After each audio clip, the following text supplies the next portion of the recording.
I don't think I feel safe being seen. That's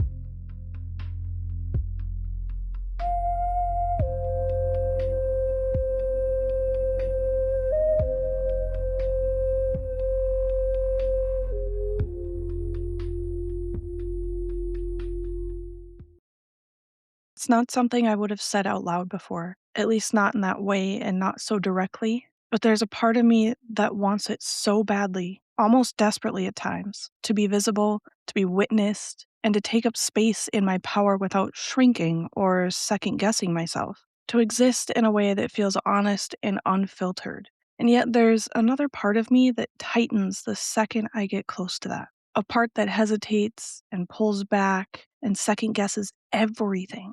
It doesn't always make sense logically, but I feel it in my body every single time, that subtle contraction, an instinct to retreat. I didn't fully understand why, at least not until last week. And strangely enough, not without saffron. I've been building my apothecary for years now, intuitively, adding things as I feel called to them. It's never been rushed, it's always been something that grows alongside me. For a long time, it was just the essentials, the herbs you see on every top herbs for witches list: rosemary, lavender, sage, bay leaves, cinnamon. The ones everyone knows and that feel safe and familiar and easy to reach for. And you can do a lot with those. In fact, you don't need any herbs at all to practice. They're not your magic. You are. They simply amplify and assist you when you want them to. But something in me was starting to shift out of curiosity. I found myself wanting to go beyond the basics and let myself reach for things I felt drawn to, even if I didn't fully understand why I was drawn to them. And that's how I found myself looking for saffron. Originally, it was practical. I needed it for an initiatory ritual, and I wanted to do that ritual as it was intended because there was something important about honoring that for me. If you know anything about saffron, you know it isn't cheap.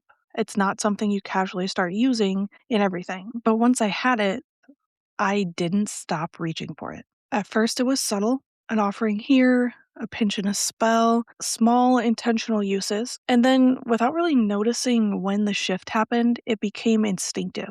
I was putting it in almost everything. It became something I offered to Hecate without hesitation. It carried this warm, almost golden presence that shifted the energy of whatever I was working on. It didn't just sit in the space, it changed it. It felt expansive, like something opening. If you had asked me at the time why I was using it so much, I would have told you it was because of what it represents: joy, prosperity, spiritual power. Those were the words I'd written on my jar. And all of that is true. But there was always something about it that didn't quite sit right. And that was the smell. It's slightly sweet at first, but underneath, it's something heavier, metallic, almost unsettling in a way that's hard to explain. If I had to, I would say it smells like bloody honey. And I always found it interesting that something that felt so energetically beautiful and so aligned could repel me on such a physical level. And that contradiction stayed with me, even though I didn't understand it, at least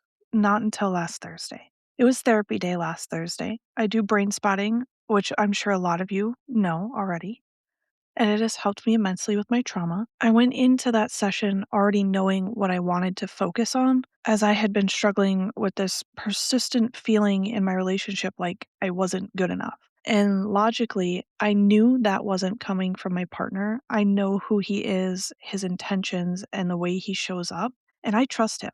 But the feeling was still there anyway, and it was starting to frustrate me because it felt familiar, kind of like something I thought I had already worked through and something I believed I had moved past. I remember thinking to myself, am I okay? Am I regressing in my therapy? Which is really humbling because I constantly talk about healing being a spiral, and I truly believe that on a bone deep level. I know it's not linear, and yet when something circles back, there's still a part of me that feels like I failed. Like I should be further along and I shouldn't be stuck back in this rut. So we followed the feeling and we focused on not good enough, where it was sitting in my body, which was my belly and my thighs, and let that guide the process. I moved through multiple activation points, letting whatever needed to come up, come up. I had my usual signs of processing, the physical cues that tell me something is moving. But when we paused, it didn't feel complete. It was like I'd touched something, but I hadn't actually gotten to the root of it yet. And then after we talked and processed verbally a little bit, it became clear. I wasn't just processing, I'm not good enough. I was needing to process shame. When we shifted into that, everything changed. There were no memories, no flashes, no clear origin to point to. There was no single moment I could name and say, oh, this is where it started. There was just one sentence that kept repeating in my mind. I'm ashamed of myself. And that landed so differently because it didn't come with a story I could make sense of. It felt woven into the way I saw myself, into the fabric of my identity rather than something that had happened to me. By the time I left that session, I was exhausted, completely drained. So I did what I was told to do and I took care of myself. I gave myself space and even went to the craft store and got some things that I'd been eyeing. And then I mostly just vegged out for the rest of the afternoon. Later that night, I sat down with my scrying mirror. It's a 12-inch obsidian mirror, and I had just gotten an easel for it that day. I lit my altar candle with the intention for Hecate to show me my unconscious and what I needed to understand about the shame that had surfaced. Then I sat down on my bed, put in my earplugs, and just looked without forcing anything. It didn't take long. The room eventually faded, the noises faded, even my thoughts started to quiet, and then my face started to change. I wasn't looking at myself anymore. I was looking at three different versions of me, one in the center, and then two that were like pulling out of the skin and away. And there was this visceral sense of knowing that came over me that these were parts of me, a version that had been, a version that is, and a version that I'm becoming. And I had this deep sense of understanding that they were meant to be brought back together. Then my awareness shifted again, and there were hands, multiple hands, clawing at my face. But my face didn't have any features, it was completely blank. And that to me was a representation of the mask that I've been wearing that I thought was protecting me. And at one point it did. It helped me survive. It helped me navigate situations where being fully seen didn't feel safe and where being visible came with consequences I wasn't equipped to handle at the time. But it's not protection anymore. It is something that I've outgrown and it's being pulled off, whether I'm ready or not. So I asked the question out loud, what is behind all of this? Behind the pain, the shame, the mask?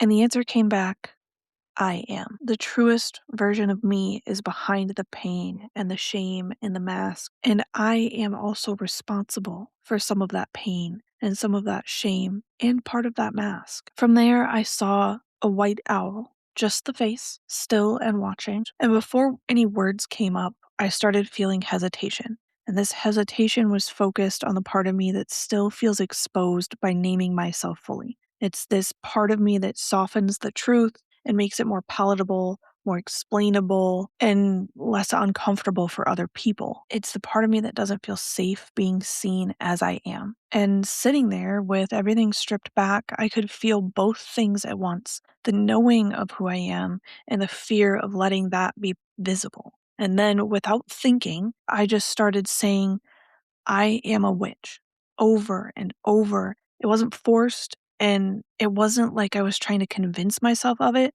It was just coming out like something in me already knew and was finally able to speak that without hesitation. And then as I was repeating it, something else surfaced, saffron, the same herb I'd been reaching for over and over again, the one I'd been weaving into everything without fully questioning why.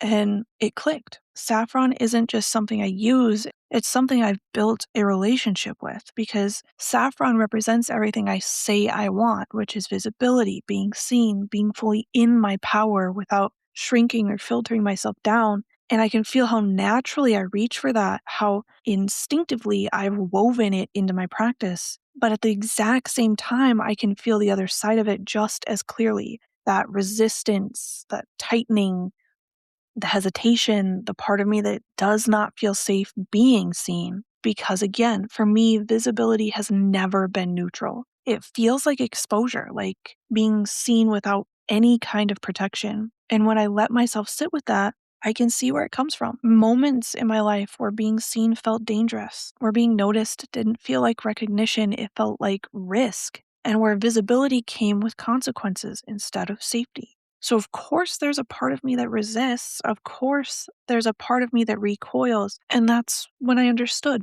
Saffron was never just an herb in my practice. It's been the torch, not just to my desire to be seen, but to the part of me that doesn't feel safe being seen. And for the first time, I'm not trying to push past that. I'm not trying to override it and fix it. I'm not forcing myself to be ready for it. I'm just seeing it for what it is. I'm letting both parts of me exist at the same time. And most importantly, I'm letting the torch do what it has always been meant to do, and that's illuminate. So now I'm curious. What's your torch? What are you reaching for right now that you might also be resisting?